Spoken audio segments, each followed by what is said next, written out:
மற்றவருடைய வாழ்க்கையில சுவை கொடுக்கிற ஒரு வாழ்க்கை வாழ்கிறவர்களாக உங்களை பார்க்கிறார். கர்த்தருக்கு நல்ல ஒரு கைதட்டல் கொடுங்க. கர்த்தர் உங்களை உலகத்துக்கே உலகத்துக்கே உலகத்துக்கே உலகத்துக்கே அப்பா என்னால ஒண்ணுமே முடியாதாங்களே. நீங்க எப்போ ஜீரோக்கு வர்றீங்களோ, எப்படி எப்போ ஜீரோ பூஜ்ஜியத்துக்கு வர்றீங்களோ என்னால ஒண்ணுமே முடியாதாங்களே. நீங்க தான் என்ன செய்யணும். நான் உண்மைதான் நம்பி இருக்கிறேன். நான் உண்மைதான் அனுபவத்துக்காக நம்பி இருக்கிறேன். இத ஒரு குறித்த ஒரு குறிப்பிட்ட காரணத்துக்காக நான் உண்மைதான் நம்பி இருக்கிறேன். நீங்கள் அவரிடம் சொல்லும் போது அவரை முன்னிறுத்தும் போது என்னால ஒண்ணும் இல்லாத நீங்க அனுபவம் செய்யுங்க. அவர்கிட்ட முடியாமைய உங்க வீக்னஸ் அது என்ன வீக்னஸ் பரவாயில்ல. அவர்கிட்ட நீங்க சொல்லும் போது அவர் வேற ஒண்ணு கேட்க மாட்டாரு, வேற ஒண்ணுமே செய்ய சொல்ல மாட்டாரு. உடனே அவர்கள் கண்கள் பார்க்கும்படி கர்த்தருடைய மகிமை அவர் மேலே உதித்தது. அந்த மகிமையை மற்றவர்கள் பார்க்கும்படி ஒரு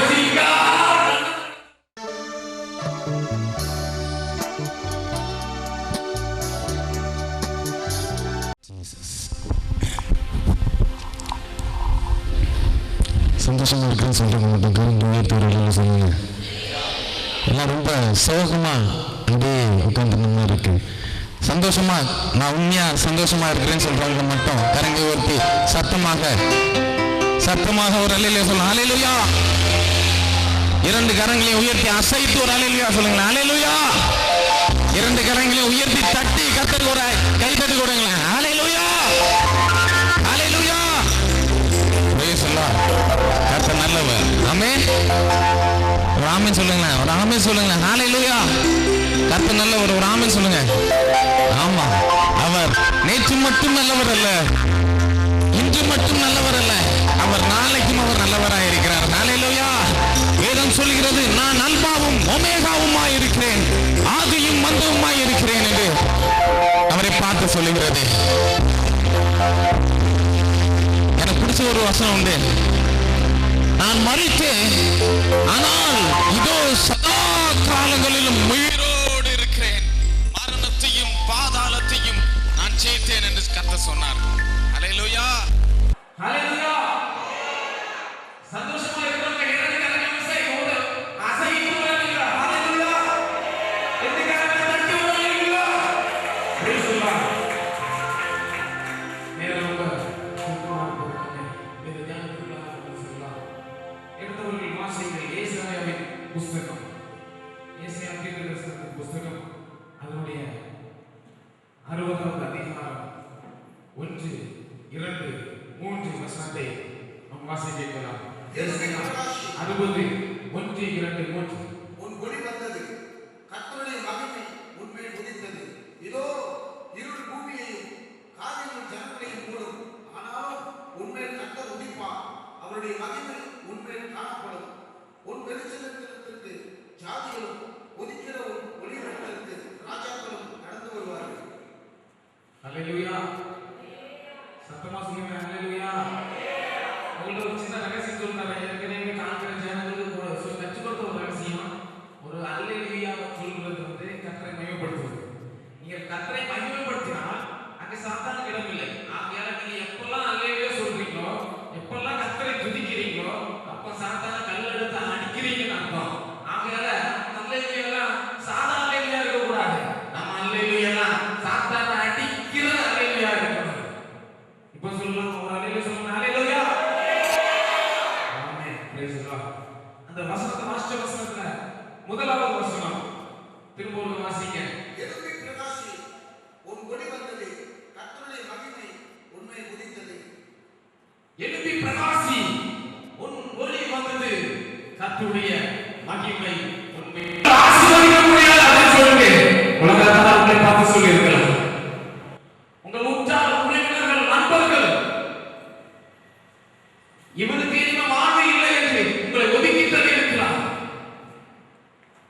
ஒருவேளை உங்களுக்கு ரொம்ப தெரிஞ்ச உங்களோடு கூடி பழகினவர்கள் ஒரே தட்டுல சாப்பிடுங்க கூட நீங்க வேண்டாம் அப்படின்னு ஒதுக்கி தள்ளிட்டு போயிருக்கலாம். ஆனா கர்த்தர் இன்னைக்கு உங்களை பார்த்து சொல்லுகிறார், நீங்கெல்லாம் இப்படியே அமர்ந்து கொண்டிருக்கு, இப்படியே அமைதியாக வந்து போவதற்காக அல்ல, இப்படியே கர்த்தருடைய வார்த்தையை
உப்பாக இருக்கிறீர்கள். அடுத்த வாழ்க்கையில ருசி கொடுக்கிற ஒரு வாழ்க்கையை வாழ்கிறவர்களாக உங்களை பார்க்கிறார். அது மட்டும் இல்ல, நீங்கெல்லாம் உலகத்துக்கே வெளிச்சமாக இருக்கிறீர்கள். ஹalleluya, ஹalleluya. ஏதோ சும்மா ஒரு தீப்பந்தத்தில் இருக்கிற வெளிச்சமாக உங்களை பார்க்கவில்லை கர்த்தர். உங்களை சுற்றி இருந்தவர்கள் அப்படி பார்த்தார்கள். நீங்களும் உங்களை அப்படித்தான் இவ்வளவு நாள் எண்ணிக்கொண்டிருக்கலாம். ஆனா கர்த்தர் உங்களை உலகத்துக்கே உலகத்துக்கே உலகத்துக்கே உலகத்துக்கே வெளிச்சமாக மாற்ற வேண்டும் என்று சித்தம் கொண்டு உங்களை கடந்து அழைத்து கொண்டு வந்திருக்கிறார். கர்த்தரை கரங்கள் தட்டி கரங்களை ஹalleluya. விசாரம் போராட நினைக்கிறேன். ஒரு பாட்டு வந்து போதாதமா போதாதமா போதாது, நீங்க போடு சத்தம் நல்ல பண்றாங்க. அது பாடனா நேரம் போய் அதனால நான் கடந்து செல்றேன். இப்ப பாருங்க, நீங்க மறைத்திருக்க வேண்டியவர்கள் அல்ல. தேவஜனமே நல்ல கவனிங்க. நீங்க மறைத்து ஒதுங்கி என்னால் ஒண்ணுமே முடியாது, நான் விரும்பாத ஒரு பாத்திரம் என்று நீங்கள் நினைக்க வேண்டிய தேவையில்லை. ஒரு ரகசியம் ஒன்று சொல்லட்டுமா? நீங்க ஒருவேளை ஒரு தப்பை செய்யும் போது, ஒரு பாவத்தை செய்யும் போது, நீங்க அத ஒருவேளை கர்த்தருடைய நினைவு இல்லாம, கர்த்தருடைய எண்ணம் இல்லாம, கர்த்தரை பற்றி எண்ணம் இல்லாம, அறிவு இல்லாம ஒருவேளை நீங்க தப்பா செய்திருக்கலாம். செய்து முடிச்சிட்டு கர்த்தருடைய சமூகத்துல வருகிறதுக்கு கூட நீங்கள் தயங்கி யோசித்து யோசித்து வரலாம். ஆனா நீங்க கர்த்தருடைய சமூகத்துல வந்த உடனே கர்த்தர் உங்களை எப்படி தெரியுமா பார்ப்பாரு? நீங்க பாவம் செய்வதாக பார்க்க மாட்டார். எதிர்காலத்துல நீங்கள் செய்யக்கூடிய கர்த்தர் உங்களால் செய்யக்கூடிய, கர்த்தர் உங்களை பயன்படுத்தக்கூடிய முறைகள், நீங்க எப்படிலாம் கர்த்தர் பயன்பட போகிறீங்க என்பதை கர்த்தர் நினைவில் கொண்டு கர்த்தர் அதை வைத்து உங்கள் பாவத்தை மன்னித்து நம்முடைய கேள்விகளால, நம்முடைய நீதிய சாதனால, கிருபையினால, அன்புனால உங்களை அப்படி அள்ளி அனுபவிப்பார். அப்படிப்பட்ட ஒரு நல்ல தேவதை இருக்குது. நீங்க ஏன் சொல்றீங்க? அப்படிப்பட்ட ஒரு நல்ல தேவதை இருக்குது. நீங்க ஏன் சொல்றீங்க?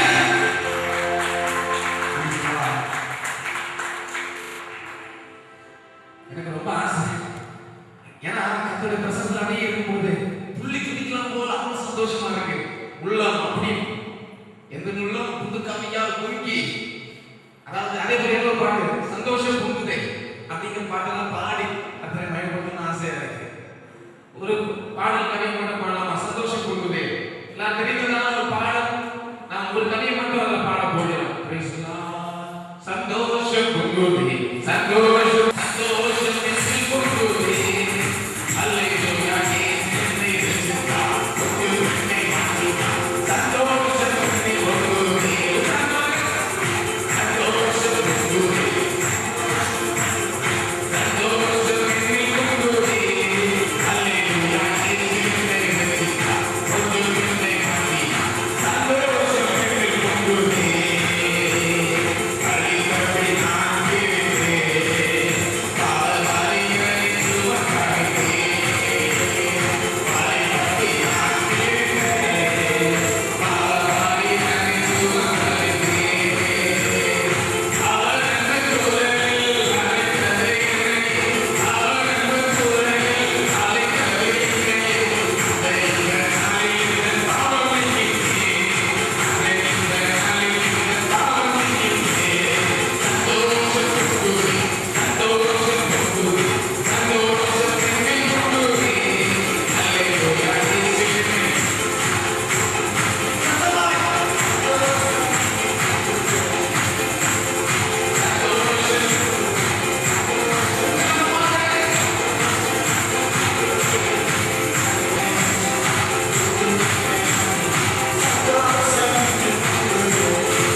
இன்றைக்கு இந்த நிமிஷம் கர்த்தருடைய மகிமை உங்க மேல ஒவ்வொரு மேலும் அதாவது எல்லாரும் உங்க மேல என் மேல கர்த்தருடைய மகிமை உதித்தது என்று யாருக்கெல்லாம் நம்பிக்கை இருக்கு? கரங்களை வலது கரத்தை உயர்த்தி ஒரு ஆமென் சொல்லுங்க பாப்போம். இது சத்தமா ஒரு ஆமென் சொல்லுங்க. இது விசுவாசத்தோட ஒரு ஆமென் சொல்லுங்க. இது நம்பிக்கையோட ஒரு ஆமென் சொல்லுங்க. இன்றைக்கு கர்த்தருடைய மகிமை உங்கள் மேல் உதித்திருக்கிறது. நீங்கள் மறைந்திருக்க வேண்டியவர்கள் அல்ல. நீங்கள் ஏதோ மறைவில் இருக்கிற மறைந்திருக்கிற பட்டணம் போல இருக்க வேண்டியவர்கள் அல்ல. நீங்கள் கிறிஸ்து இயேசுவாகிய கன்மலையின் மேல் இருக்க வேண்டிய பட்டணம். நீங்கள் விளக்கு தண்ணீர் மேல் வைக்கப்பட்டு விளக்கை போல இருக்கிறீர்கள். நீங்கள் உலகத்துக்கே வெளிச்சம் கொடுக்கிற ஒளியாக கர்த்தர் உங்களை பயன்படுத்தி இருக்கிறார். ஹல்லேலூயா. இரண்டாவது வசனம் இப்படியாக சொல்லுகிறது. வாசிக்கப்படுகிறது. ஏசாயா தீர்க்கதரிசன புத்தகம் 60வது அதிகாரம் 2வது வசனம். இதோ இருள் பூமியையும் காரியம் ஜனங்களையும் மூடும். ஆனாலும் உன்மேல் கர்த்தர் உதிப்பார். அவருடைய மகிமை உன்மேல் காணப்படும். ஹல்லேலூயா. ஹல்லேலூயா. நல்ல கவனிங்க.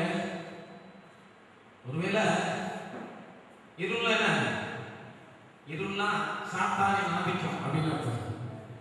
சாத்தான் கொண்டு வருகிற பாவங்கள், சாபங்கள், கண்ணீர்கள், பிரச்சனைகள், கவலைகள், வியாதிகள், வறுமைகள், உபத்திரவங்கள் எல்லாம் சாத்தான் கொண்டு வருகிறது. சாத்தான் கொண்டு வந்து அப்படியே அமுக்கிறது தான் இருள்.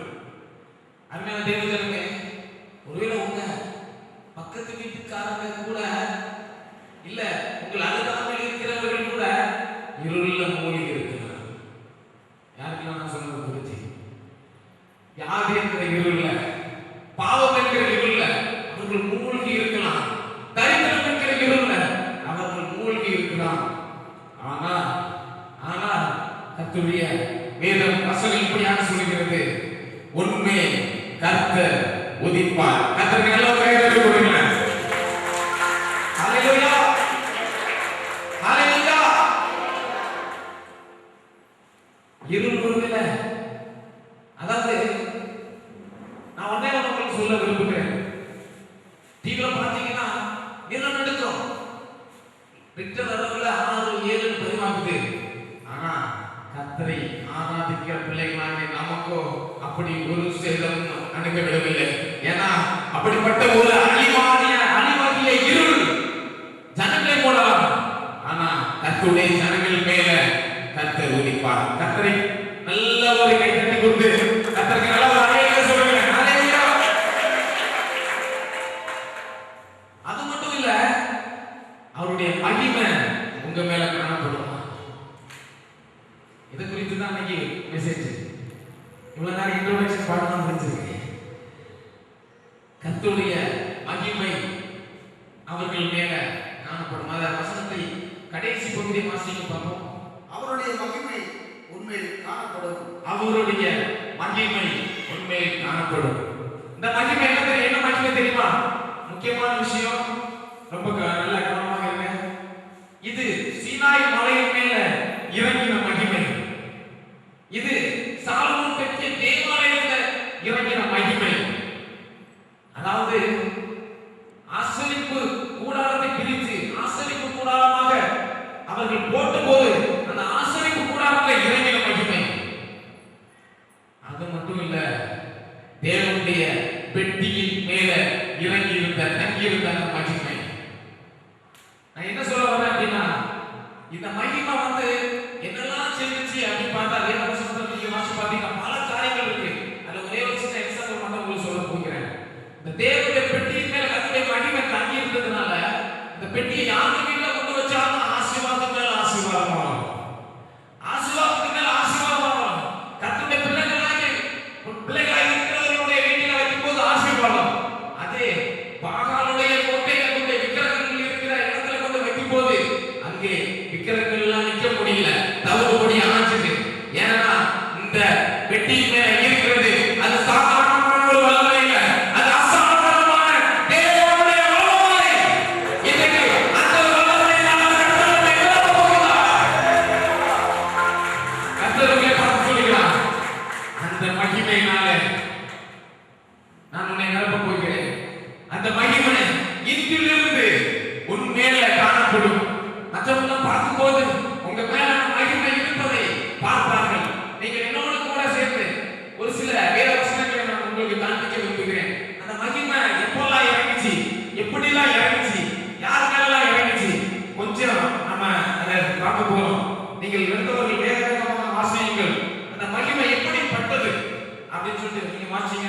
மத்தேயு சுவிசேஷ புத்தகம் 17வது அதிகாரம் அதனுடைய 2-3 வசனங்களை வாசிக்கும் போது வேதம் இப்படியாக சொல்கிறது. மத்தேயு 17:1, 2-3 வசனங்களை மட்டும் வாசிங்க. அவர்களுக்கு முன்பாக மறுரூபமானார். அவர் முகம் சூரியனைப் போல பிரகாசித்தது. அவர் வஸ்திரம் வெளிச்சத்தைப் போல வெண்மையாயிற்று. அவருடைய மகிமை இறங்கும்போது உங்க முகம் சூரியன் போல பிரகாசிக்குமா? கர்த்தருக்கு எல்லாரும் கை தட்டி விடுங்க. ஹalleluya. நீங்க ஒருவேளை நினைக்கலாம், பிரதர் நான் அழகாவே இல்லை பிரதர், நான் எனக்கே எனக்கு முகத்தை பிடிக்கல, நான் அழகாவே இல்லை அப்படின்னு. கர்த்தருடைய மகிமை மட்டும் உங்க மேல இருக்கும்போது நீங்க தேவதூதர்களை போல ரொம்ப அழகாக மாறுவீர்கள். சூரியன் போல உங்க முகம் பிரகாசிக்குமா? யாருக்கெல்லாம் சந்தோஷம்? கரங்களை அசைத்து வாங்க சொல்லுங்க, சிரிச்சிட்டே வாங்க சொல்லுங்க. இன்றைக்கு அந்த மகிமை இன்றிலிருந்து உங்கள் மேல காணப்பட போகிறது. இரண்டாவது ஒரு வசனத்தை வாசியுங்கள். யாத்திராகமம் 24வது அதிகாரம் 16வது வசனத்துல அந்த மகிமை சீனாய் மலையின் மேல இருக்கும்போது எப்படி இருந்துச்சு? யாத்திராகமம் 24:14. கர்த்தருடைய மகிமை சீனாய் மலையின் மேல் தங்கி இருந்தது. மேகம் 6 நாள் அதை மூடி இருந்தது. 7ஆம் நாளில் அவர் மேகத்தின் நடுவிலிருந்து மோசேயை கூப்பிட்டார். ஹalleluya. ஹalleluya. இங்க நம்ம ஒரு வசனத்தை வாசிச்சோம். கர்த்தருடைய மகிமை சீனாய் மலையின் மேல எப்படி இருந்தா? தங்கி இருந்தது. எப்படி இருந்தது? தங்கி இருந்தது. எப்படி இருந்தது? தங்கி இருந்தது. சத்தமா சொல்லுங்க, எப்படி இருந்தது? தங்கி ஆமா. இருந்தது. நான் கடந்து போகிற மகிமை பற்றி பேச விரும்பல. அதாவது நம்ம கர்த்தருடைய பிரசன்னத்துல வரும்போது, ஆராதிக்க வரும்போது, கர்த்தருடைய சமூகத்துல வரும்போது அவருடைய மகிமையை பெற்றுக்கொள்கிறோம், பிரசன்னத்தை பெற்றுக்கொள்கிறோம். ஆனால் கர்த்தருடைய சமூகத்தை விட்டு போன பிறகோ அந்த மகிமையை நம்மால் பார்க்க முடியவில்லை, அதை சிலரால் அனுபவிக்க முடியவில்லை. ஒரு சிலர் மட்டும்தான் அந்த மகிமையை தக்க வைத்துக் கொள்கிறோம். நான் என்ன சொல்ல வரேன்னா, கடந்து போகிற மகிமை அல்ல, ஏதோ 10 நிமிஷம் அந்த மகிமை பார்த்துட்டு அப்படியே அந்த மகிமைக்குள்ளாக இருந்துட்டு போவதை பற்றி நான் பேசவில்லை. உங்கள் மேல தங்கி இருக்கிற அந்த மகிமை பற்றி பேசுகிறேன். அந்த தங்கி இருக்கிற மகிமை உங்களுக்குள்ளாக இருக்கு, அது அசாதாரணமான கிரியைகளை செய்யும். ஹalleluya. ஹalleluya. அந்த மகிமை தங்கி இருக்கிற அந்த மகிமையை குறித்து பேசுகிறேன். உங்க மேல அந்த மகிமை தங்கி இருந்துச்சுன்னா நீங்க நேச்சுரல் லைஃப், அதாவது இயற்கையான ஒரு வாழ்க்கை வாழ மாட்டீங்க. நீங்க உலகத்துக்கு அப்பாற்பட்ட அன்நேச்சுரல் அப்படின்னு சொல்லலாம், இல்லாட்டா ஒரு சூப்பர் நேச்சுரல் கூட சொல்லலாம். இயற்கைக்கு அப்பாற்பட்ட ஒரு வாழ்க்கை வாழ்வீர்கள். யாருக்கு இயற்கைக்கு அப்பாற்பட்ட ஒரு வாழ்க்கை வாழ வேண்டும்? கரங்களை உயர்த்தி காண்பீங்க. இயற்கைக்கு அப்பாற்பட்ட வாழ்க்கை வாழ வேண்டுமா? நீங்கள் தங்கி இருக்கிற மகிமை எதிர்பார்ங்கள். ஹalleluya. பாடி ஆராதிக்கும் போது இறங்கிச்சு, அது வந்து இறங்கின மகிமை. அந்த மகிமை உங்க மேல தங்கணும்னா அதுக்கு ஒரு சில காரியங்கள் இருக்கு, அதை நான் சொல்றேன். அடுத்த ஒரு வசனத்தை வாசிக்க 2 நாளாகமத்தின் புத்தகம் 5வது அதிகாரம் 13-14வது வசனம். 2 நாளாகமம் 5:13-14 வேதம் சொல்லுது, வாசிங்க. சாலமோன் 5 முழ நீளமும் 5 முழ அகலமும் 2 நாளாகமம் 5 அவர்கள் ஒருமிக்க பூரிகைகளை ஊதி ஏக சத்தமாய் கர்த்தரை துதித்து ஸ்தோத்திரத்தை பாடினார்கள். ஆசாரியர் பரிசுத்த ஸ்தலத்திலிருந்து புறப்படுகையில் பாடகர் பூரிகையின் தாளங்கள் கீழ் வார்த்தைகளுடன் சத்தத்தை தொனிக்க பண்ணி, கர்த்தர் நல்லவர், அவர் கிருபை என்றும் உள்ளது என்று அவரை ஸ்தோத்திரிக்கையில் கர்த்தருடைய வீடாகிய தேவாலயம் மேகத்தினால் நிறையப்பட்டது. ஹalleluya. கர்த்தருடைய மகிமை மேகம் போன்ற ஒரு மகிமை அந்த சாலமோன் கட்டிய தேவாலயத்துல இறங்கிச்சு அப்படின்னு சொல்லி வாசிக்கலாம். அத வசனத்தோட சுருங்கனா, அவர்கள் பூரிகையெல்லாம் வாசிச்சு கர்த்தரை துதித்து பாட ஆரம்பித்த போது அந்த மகிமை இறங்கிச்சு. நீங்க இன்னொரு வசனத்தை நீங்க வாசிக்கும் போது இப்படியாக வேத வசனம் சொல்லுது, ஆசீர்வாத புறாக இறங்கின மகிமை. யாத்திராகமம் 33:9. யாத்திராகமம் 33வது அதிகாரம் அதனுடைய 9வது வசனம். வேகமாக வாசிங்க. யாத்திராகமம் 33:9. மோசே கூடாரத்துக்குள் பிரவேசிக்கையில் மேகஸ்தம்பம் இறங்கி கூடார வாசலில் நின்றது. கர்த்தர் மோசேயோடு பேசினார். அந்த மகிமையில நீங்க இருந்தீங்கன்னா, எல்லாம் கவனிங்க, அந்த தங்கி இருக்கிற மகிமையில நீங்க இருந்தீங்கன்னா அந்த மகிமை உங்களோட பேசும். ஹalleluya. அந்த மகிமையில இருக்க கர்த்தர் உங்களோட பேசுவார். என்ன செய்யணும்? நீங்க திண்டாட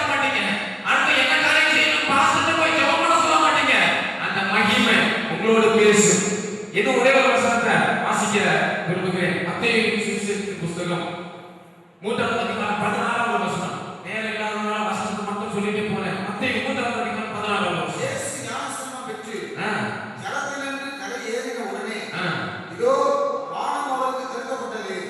தேவ ஆவி புறாவைப் போல் இறங்கி நம்மேல் வருகிறதை கண்டார். நீங்கள் ஆராதிக்கும் போது கர்த்தருடைய மகிமை புறாவை போல உங்கள் மத்தியில உங்கள் மேலே இறங்கும். ஆமென். ஒரு ஆமென் சொல்லுங்களே. ஆமென். இருக்கீங்களா போயிட்டீங்களா? எனக்கு தெரிஞ்ச ஒரு பாஸ்டர் இப்படி கேட்பாங்க, இருக்கீங்களா? ஆமென். ரொம்ப ஃபேமஸான ஒரு லேக்கர், எனக்கு ரொம்ப பிடிக்கும். இருக்கீங்களானே அப்பப்போ செக் பண்ணிக்கலாம். ஹalleluya, ஹalleluya, ஹalleluya, ஹalleluya. அதாவது இவ்வளவு நேரம் நம்ம ஒண்ணு பார்த்தோம், கர்த்தருடைய மகிமை எங்கெல்லாம் இறங்கிச்சு, எப்படிலாம் இறங்கிச்சு, அது என்னெல்லாம் பண்ணோம் அப்படிங்கறத கொஞ்சம் ஷார்ட்டா பார்த்தோம். நான் உங்களுக்கு ஒரே ஒரு எடுத்துக்காட்ட மட்டும் வேதத்திலிருந்து நான் காண்பித்து என்னுடைய செய்தியை நான் முடிப்பதற்கு விரும்புகிறேன். யோவான் எழுதின சுவிசேஷ புத்தகம் அதனுடைய 5ஆம் அதிகாரம் 8-9 வசனங்களை வாசியுங்கள். யோவான் சுவிசேஷ புத்தகம். இயேசு அவனை நோக்கி, எழுந்திரு, உன் படுக்கையை எடுத்துக்கொண்டு நட என்றார். உடனே அந்த மனுஷன் சுத்தமாகி தன் படுக்கையை எடுத்துக்கொண்டு நடந்து போனான். அந்த நாள் ஓய்வு நாளாயிருந்தது. இங்க ஒரு சம்பவத்தை நீங்க பார்க்கறீங்க. அருமையான சகோதர சகோதரிகளே, நல்ல கவனிங்க. அதாவது கர்த்தருடைய மகிமை உங்களை மூடும். ஒண்ணு, கர்த்தருடைய மகிமை உங்க மேல தண்ணி இருக்கும். கர்த்தர் உங்கள் மேல உதிப்பார். ஆனால் இந்த மகிமை எப்படியெல்லாம் அற்புதத்தை கொண்டு வரும், கர்த்தர் உங்கள் மீது இருப்பதை மற்றவர்கள் எப்படி பார்ப்பாங்க அப்படிங்கிறதுக்கு ஒரு எக்ஸாம்பிள் இருக்கு. இங்க பாத்தீங்கன்னா 38 வருஷம் பெதஸ்தா குளத்தை அருகே ஒரு வியாதிஸ்தன் அங்க இருந்தான். அங்க பாத்தீங்கன்னா அவருடைய வாழ்க்கையை வியாதி மாறினாங்க. அவன் அந்த குளத்தருக்கு யாராவது என்னை எனக்கு உதவி செய்வார்கள், யாராவது எனக்கு உதவி செய்வார்கள், எப்படியாவது நான் ஒரு நாள் சுகத்தை பெற்றுக் கொள்வேன் என்று இந்த குளத்தருக்கு அமர்ந்து உட்கார்ந்திருந்தார். இந்த மனுஷனுக்கு ஒரு பிரச்சனை என்னன்னா, அவனால எழுந்து அந்த குளத்துக்கு போக முடியாது. இந்த குளத்தை பத்தி உங்களுக்கு தெரியும் நினைக்கிறேன், இருந்தாலும் சொல்றேன். பெதஸ்தா என்கிற குளத்துல திடீர்னு தேவதூதர் அந்த குளத்தை கலக்குவார். அந்த குளத்தை கலக்கும் போது முதலாக யார் இறங்குறாங்களோ அவங்க அற்புதத்தை பெற்றுக் கொள்வாங்க. அவங்க என்ன வியாதியில இருந்தாலும் சரி, என்ன பிரச்சனையில இருந்தாலும் சரி, அவங்க அற்புதத்தை பெற்றுக் கொள்வாங்க. அப்படிப்பட்ட ஒரு அருமையான குளம். இந்த குளத்தை அருகே 1-2 வருஷம் இல்லைங்க, நம்ம 1-2 வருஷம் ஜெபம் பண்ணி சோர்ந்து போயிடும். 1-2 வருஷம் ஜெபம் பண்ணி சோர்ந்து போயிடும். சிலர்லாம் நான் சொல்றேன் கேளுங்க, நாங்க 5 வருஷம் 10 வருஷம் பிள்ளைக்காக ஜெபம் பண்றோம், குழந்தை பாக்கியம் இல்ல. ஆசீர்வாதத்துக்காக ஜெபம் பண்றோம், ஒரு நன்மை இல்ல. பிள்ளைகள் கீழ்ப்படிய வேண்டும் என்று நாங்கள் ஜெபம் பண்ணுகிறோம், கீழ்ப்படுத்த பாடில்லை. 5 வருஷம் 10 வருஷம் அப்படி நிப்பாட்டிடுறாங்க. ஆனா இங்க ஒண்ணு இருக்கு, 38 வருஷம். இங்க இவர் 38 வருஷமாய் இந்த குளத்துல இருக்கு வியாதியோட படுத்திருக்கிறார். எப்படியாவது தேவதூதன் ஒரு நாள் கலக்குவார். அவர் கலக்கும் போது யாராவது என்னை விடுவாங்க, நான் சொல்றது பெருமைங்கிற நம்பிக்கையில இருக்கிறார். நீங்க அதனுடைய 6வது வசனத்தை வாசிக்கும் போது வேதம் இப்படியாக சொல்லுகிறது, வாசிங்க. படுத்திருந்த அவனை இயேசு கண்டு அவன் வெகுகாலம் வியாதிஸ்தன் என்று அறிந்து அவனை நோக்கி, சுத்தமாக வேண்டும் என்று விரும்புகிறாயா? அதாவது இங்க ஒரு பெரிய நடக்கம் நடக்குது பாருங்க. 38 வருஷமா குழந்தை கலந்துலாம் பார்த்துருந்த மனுஷனை பார்க்கிறதுக்கு இயேசு கிறிஸ்து வந்தார். கர்த்தருக்கு நல்ல ஒரு கைதட்டல் கொடுங்களேன், நல்ல உற்சாகமான கைதட்டல் கொடுங்களேன். நீங்க நினைக்கிறீங்களா கர்த்தர் பதில் கொடுக்க மாட்டாரு? சிஸ்டர் நீங்க நினைக்கிறீங்களா இனிமே கர்த்தர் பதிலே கொடுக்க மாட்டாரு அப்படின்னு? நீங்க கர்த்தரை தேடி தேடி தேடி தேடி தேடி காணாமல் போனீங்களோ, உங்க வாக்குத்தத்தம் தொலைஞ்சிட்டோ, கர்த்தர் உங்களுக்கு கொடுத்த வாக்குத்தத்தம் நிறைவேறாம போச்சோ, கர்த்தர்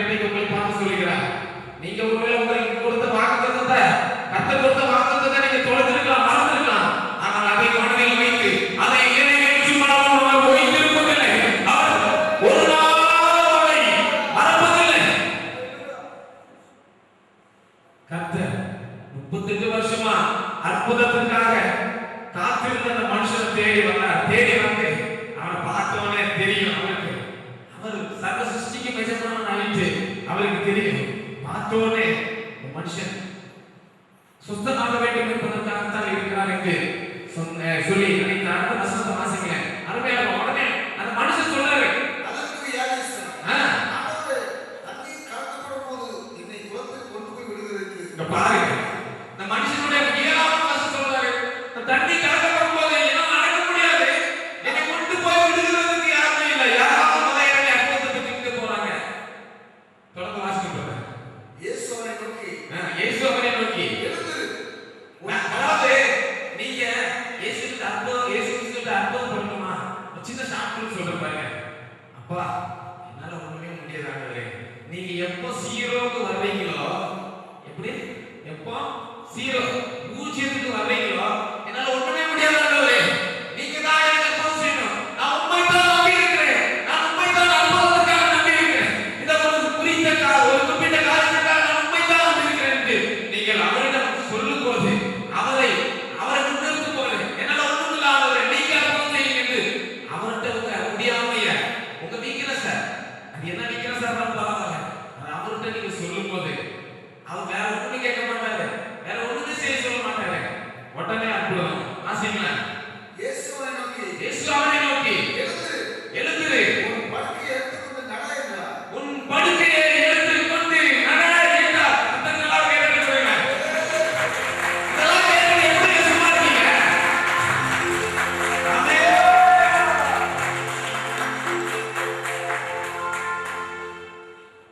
அதாவது படுக்கையை எடுத்துக்கொண்டு நட அப்படின்னு சொல்லி சொன்னாங்க. உடனே என்ன நடந்தது வாசிங்க.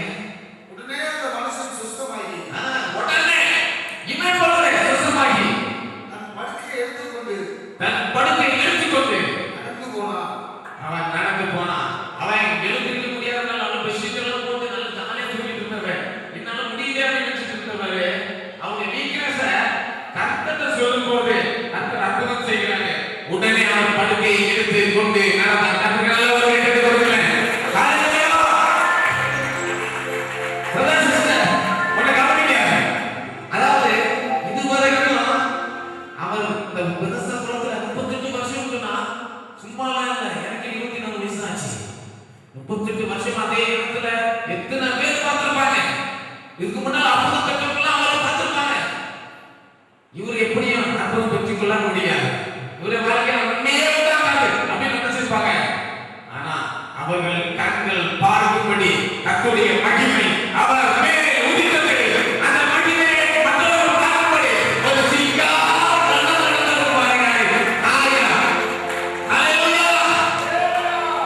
நீங்களும் உங்கள் மேல் கர்த்தருடைய மகிமை உதிக்கும் போது உங்களுக்கு ஒரு பெரிய மனம் பாருங்க. நீங்களும் அதுவரை நடக்காத ஒரு நடையை நடத்துங்க. நீங்களும் அதுவரை நடக்காத ஒரு நடையை நடத்துங்க. உங்கள் மேலும் அதுவரை பிரகாசம் உண்டாது. அந்த வெளிச்சம் பிரகாசம் நல்ல ஒரு கேட்க. ஹalleluya.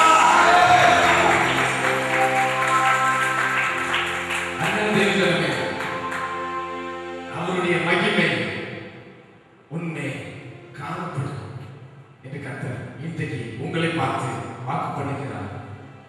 அவருடைய மகிமை உங்கள் ஒவ்வொரு மேலும் காணப்படும். இந்த நாள நீங்க யாரெல்லாம் பார்க்கிறீங்களோ அவங்க சொல்லுவாங்க, உங்க மேல ஏதோ ஒரு மகிமை இருக்கு, ஏதோ ஒரு பிரச்சனை இருக்கு, ஏதோ ஒரு வெளிச்சத்தை நான் பார்க்கிறேன் உங்க மேல, உங்க முகத்துல இதுவரைக்கும் பார்த்திருக்கேன், ஆனா இன்னைக்கு ஒரு வித்தியாசத்தை நான் பார்க்கிறேன் என்று அவங்க சொல்லுவார்கள். ஒரு ஆமென் சொல்லுங்க, ஒரு ஆமென் சொல்லுங்க. ஹalleluya. உங்க மேல அவருடைய கர்த்தருடைய மகிமை அவர்கள் பார்ப்பார்கள். அது மட்டும் இல்ல, நீங்க கர்த்தருடைய மகிமை உங்க மேல காணப்படும். 3வது வசனம் இப்படியா சொல்லிருக்காங்க, அதை மட்டும் சொல்லி 5 நிமிஷத்துல முடிச்சிடுறேன். 3வது வசனம், அவைகளிலே குருடர் 3வது வசனம், ஏசாயா 60வது அதிகாரம் அதனுடைய 3வது வசனம். வேதம் இப்படியா சொல்லிருக்கு பாருங்க, உன் வெளிச்சத்தினருக்கு ஜாதிகளும் உதிக்கிறவன் ஒளியிடத்திற்கு ராஜாக்களும் நடந்து வருவார்கள். உதிக்கிறவன் ஒளியிடத்துக்கு ராஜாக்களும் நடந்து வருவார்கள். உங்களுக்கு ஒரு குட்டி சொல்றேன் பாருங்க, கர்த்தருடைய மகிமை உங்க மேல உதிக்கும் போது கர்த்தருடைய மகிமை உங்க மேல தங்கி இருக்கும் போது உங்களை வேண்டாம்னு சொன்னாங்க பாத்தீங்களா, உங்களை ஒதுக்கி வச்சாங்க பாத்தீங்களா. அதாவது ஜாதிகள் என்றால் கர்த்தரை அறியாத புற ஜாதிகள் என்று அர்த்தம். ஜனங்கள் என்று வேதத்தில் கொடுக்கப்பட்டால் கர்த்தருடைய ஜனங்கள். அதாவது கொடுக்கப்பட்டது என்னன்னா, உன் வெளிச்சத்துக்கு கிடக்கு ஜாதிகள் கடந்து வருவார்கள். உங்களை யாரெல்லாம் ஒதுக்கி வச்சாங்களோ, உங்களை வரிசையில கடைசி நிப்பாட்டி வச்சாங்களோ, உங்களால ஒண்ணுமே முடியாதுன்னு சொல்லி வச்சாங்களோ, அவங்க எல்லாரும் கர்த்தருடைய மகிமையை பார்க்கும்படிக்கு உங்களை கடந்து வருவார்கள். கர்த்தரை மேம்படுத்துங்க. ஹல்லேலூயா. அது மட்டும் இல்ல, இன்னொரு காரியம் நடக்கும். நீங்க யாரெல்லாம் பெரிய நபர் நினைச்சீங்களோ, ஒருவேளை நீங்க நினைச்சிருக்கலாம் இந்த மனுஷன் தான் பெரிய மனுஷன், இவர்தான் ஒரு பெரிய தலைவர், நமக்கு என்ன பணம் தேவை இருந்தாலும் சரி, என்ன வேலை விஷயமா இருந்தாலும் சரி, சொத்து விஷயமா இருந்தாலும் சரி, என்ன ப்ராப்ளமா இருந்தாலும் சரி, இவர்கிட்ட போனா தீர்த்து வச்சுவாங்கன்னு நீங்க நினைச்சீங்களோ, கர்த்தருடைய மகிமை வர்றதுக்கு முன்னாடி நீங்க நினைச்சிருப்பீங்க. ஆனால் கர்த்தருடைய மகிமை வந்த பிறகு அவர்கள் ராஜாக்களாக உங்களுக்கு தோன்றின அவர்கள் உங்களை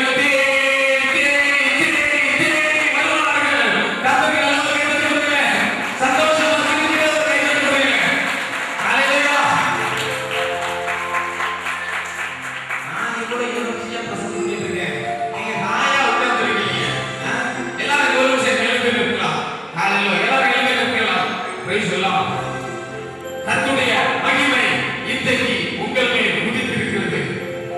ஒருவேளை இருள் பூமியையும் காரிருள் ஜனங்களை மூடியிருக்கலாம். ஆனால் கர்த்தருடைய மகிமை உங்கள் மேலே காணப்பட போகிறது. உங்கள் மேலே காணப்பட போகிறது. அந்த மகிமை பார்ப்பதற்காக ஜாதிகளும் அந்த மகிமை பார்ப்பதற்காக நீங்கள் பெரியவர்கள் யாரெல்லாம் நினைத்தீர்களோ, ராஜாக்கள் யாரெல்லாம் நினைத்தீர்களோ, அவர்கள் எல்லாம் அந்த மகிமையை பார்ப்பதற்காக வந்து வர போகிறார்கள். எல்லாரும் கண்களை மூடலாமே, எல்லாரும் கண்களை மூடலாமே. ஹல்லேலூயா. வேதவசனம் என்ன சொல்கிறது? அவருடைய மகிமை உண்மை காணப்படும்.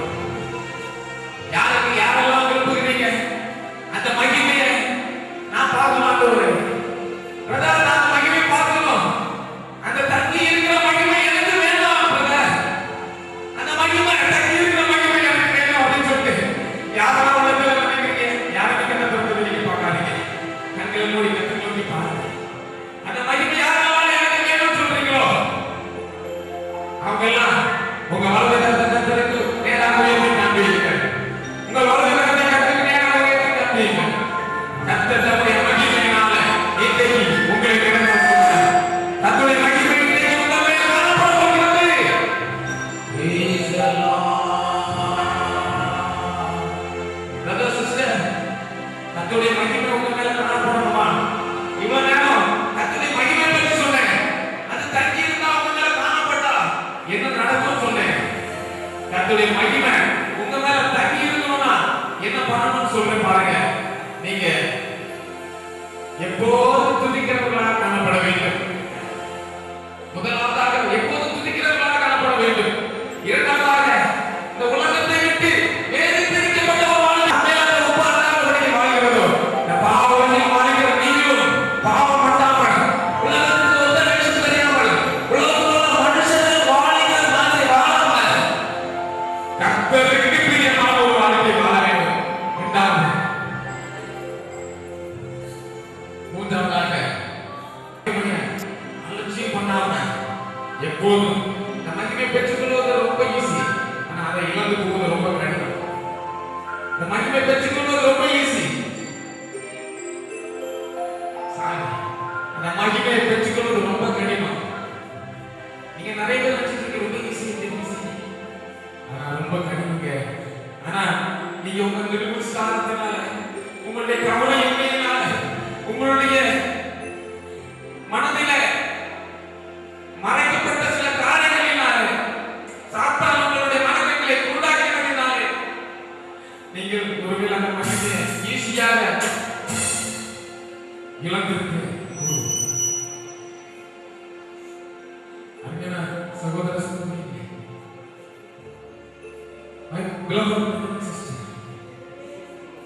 இந்த மகிமை உங்களுக்கு வேணுமா? தங்கி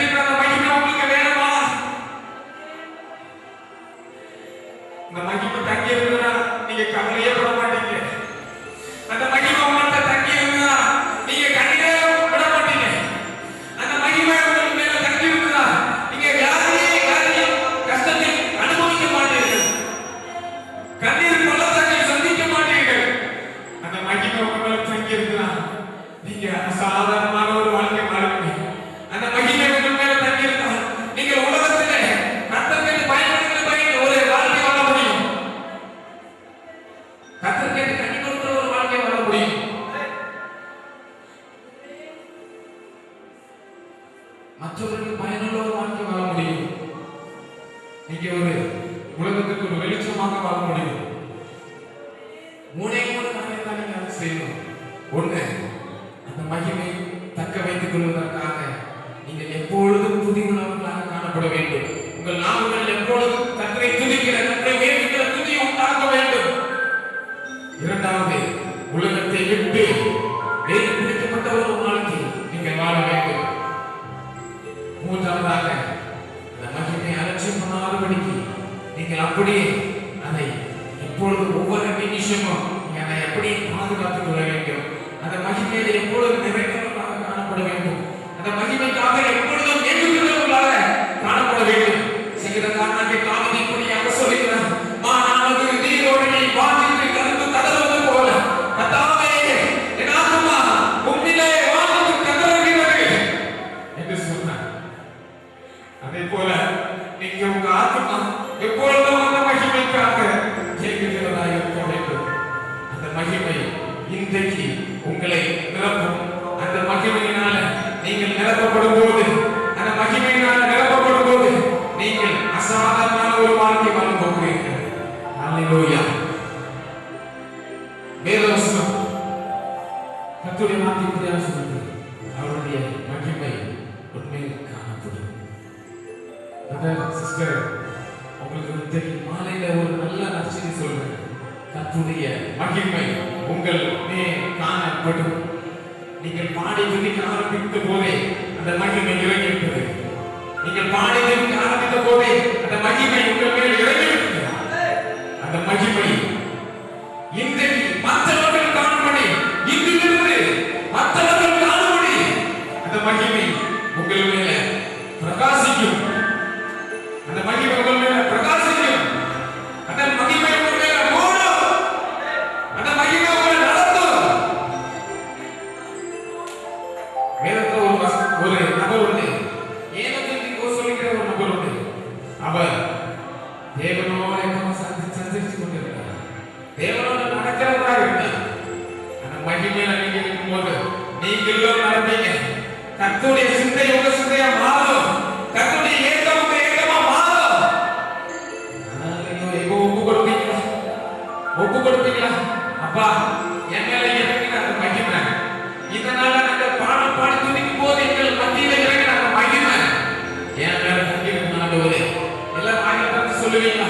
யார் யாரெல்லாம் அப்படி சொல்றீங்களோ அவங்க மேல அந்த மகிமை தங்கியிருக்க போது நான் உயர்த்தப்பட்ட ஒரு வாழ்க்கை வாழ போறேன். ஆண்டவரே, நான் ஒரு சில தீர்மானங்களை உங்ககிட்ட எடுக்க போகிறேன். அப்பா, ஆண்டவரே, நான் இவ்வளவு நேரம் ஜெபம் பண்ண ஆண்டவரே, இவ்வளவு நேரம் பைபிள் வாசித்தேன் ஆண்டவரே அப்படின்னு சொல்லி ஒரு சில தீர்மானங்களை எடுங்க. ஆண்டவரே, உங்க மகிமையை நான் பார்த்துக் கொள்வதற்கு நான் என்னை சத்தம் செய்கிறேன் என்று சொல்லியிருந்தார்கள். உங்கள் மேல் அந்த மகிமை தங்கி இருக்கும். உங்கள் மேல் அந்த மகிமை தங்கி இருக்கும். உங்கள் மேல் அந்த மகிமை தங்கி இருக்கும். கர்த்தர் பெரிய அற்புதங்களை உங்களுக்காக செய்வார். கர்த்தர் பெரிய அற்புதங்களை உங்களுக்காக செய்வார். கர்த்தர் பெரிய அற்புதங்களை உங்களுக்காக செய்வார். கர்த்தர் பெரிய அற்புதங்களை உங்களுக்காக செய்வார். அல்லேலூயா. கர்த்தருக்கு எல்லாரும் கர்த்தருடைய வார்த்தை நம்மை பற்றி தெரிவிக்கப்பட்டது. கர்த்தர் நம்மோடு ஒரு நபர் ஒவ்வொருவரோடு பேசினார். ஆக எல்லாரும் கர்த்தருக்கு மகிமை உண்டாவதாக நல்ல கரங்களை தட்டி கர்த்தருக்கு நல்ல ஒரு அழைப்பு சொல்லலாம். அல்லேலூயா. அல்லேலூயா.